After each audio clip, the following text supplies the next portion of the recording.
Hey guys, okay, it looks like I'm back in business. So we're starting on chapter 7, and these are ratios and proportions. So seems like my 5th hour class did not get their notes, so just hang in there. If we're a little bit behind on it, we're a little bit behind on it. No worries from me. So a ratio is a comparison of two quantities using a fraction. Now, I use the term fraction because all fractions are division problems. Okay, so sometimes in English, they write it like this. That's kind of a ratio, but in math, of course, we write it like a fraction.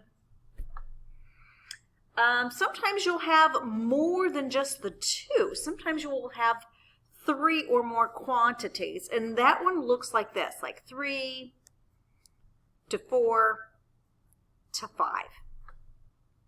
So, like the measures of the angles or sides of a triangle. Okay, so angles or sides. And remember, the angles of a triangle equal 180. Boy, we should know that right now, right? So a proportion is just that ratio that, well, I should say are two ratios that are equal. So this is A to B comparing to C to D. Your extremes go this way and your mean goes this way. So you're multiplying A times D, and here is C times B. And they do that, the importance of this is because you always go this direction first. Cross products. Boy, you guys did this a long time ago. So in a proportion, the products of the extremes, let me think about this. I don't like how this is written. In a proportion, the product of the, I just want to erase it and say they're cross products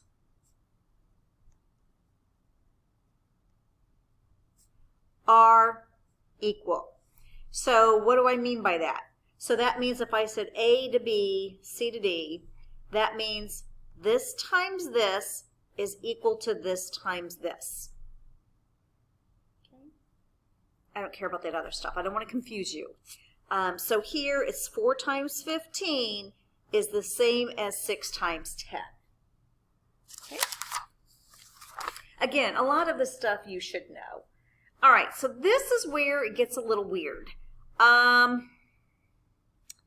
When you are comparing things, I always make sure I label.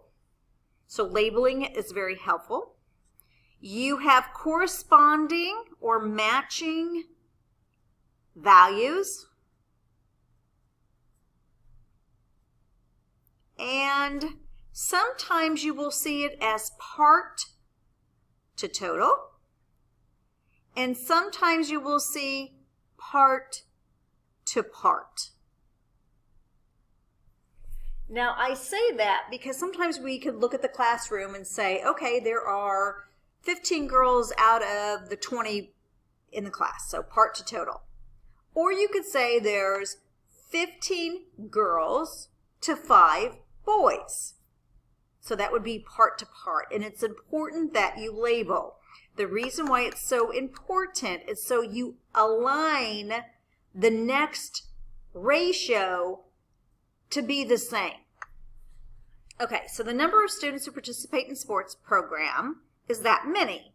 The total students in the school is that many. So we have 520 that are in sports out of 1850 total in the school. So it doesn't have to be anything there, but always simplify. Let's see if I can find my calculator. Oh, I do have it. So to simplify, you just use your ABC key. So 520, ABC 1850 equals, and it's going to simplify to 52 over 185.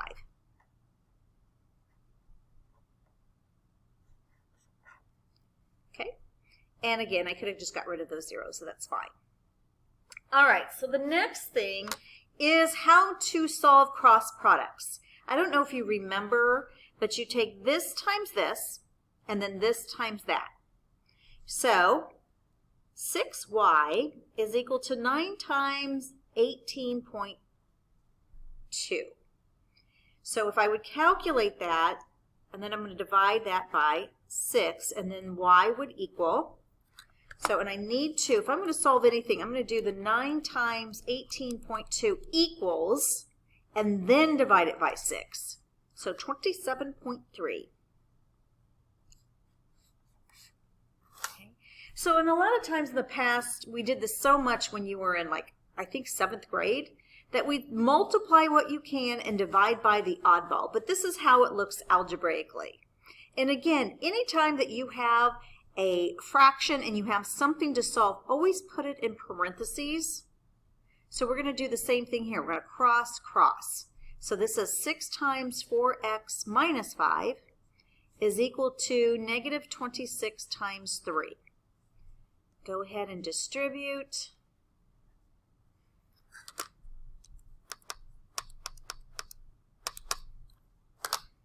Negative 78.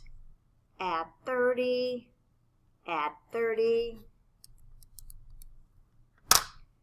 negative 48 equals 24x. We know divide by 24, and x is equal to a negative 2. Okay.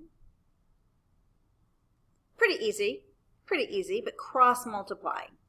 Okay, so the ratios of the measures of the sides of a triangle are this, this, and this. Its perimeter is that. Find the measures. So I've got this, and the sides are 3, 5, and 7.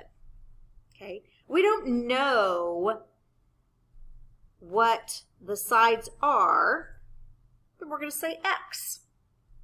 So 3x plus 5x plus 7x equals 450.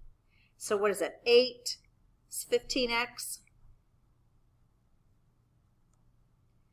450 divided by 15, 30. So now I'm going to go each of these. So 3 times 30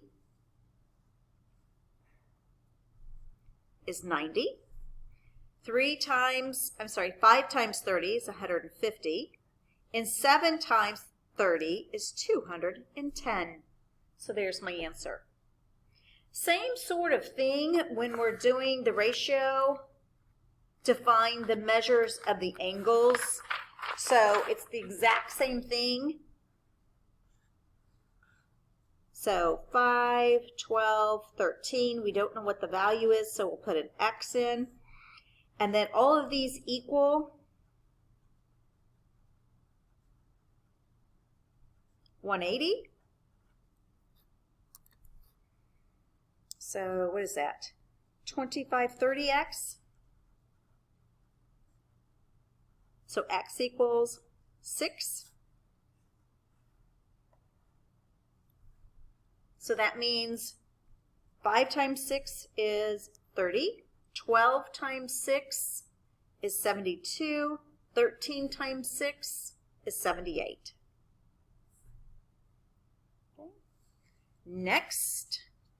So Monique randomly surveyed 30 students from her class and found that 18 had a cat or dog for a pet. So 18 out of my 30. So pet to total. If there are 870 students in Monique's school, we can make a prediction. That says that is a total amount, so it's going to go on the bottom to match or correspond with. And we're trying to see how many have a pet or predict. Cross multiply. 18 times that 870 divided by the 30. And always hit equals once you hit that. 18 times 870 equals, always solve that. Divided by 30, looks like our prediction would be 522 would have pets.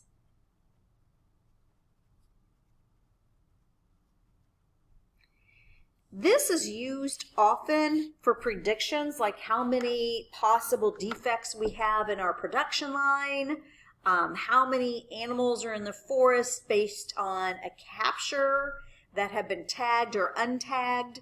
So there's a lot of things to this. All right, so let's move on to this next section. All right, I always said I was going to break this down into two, so I need to stop.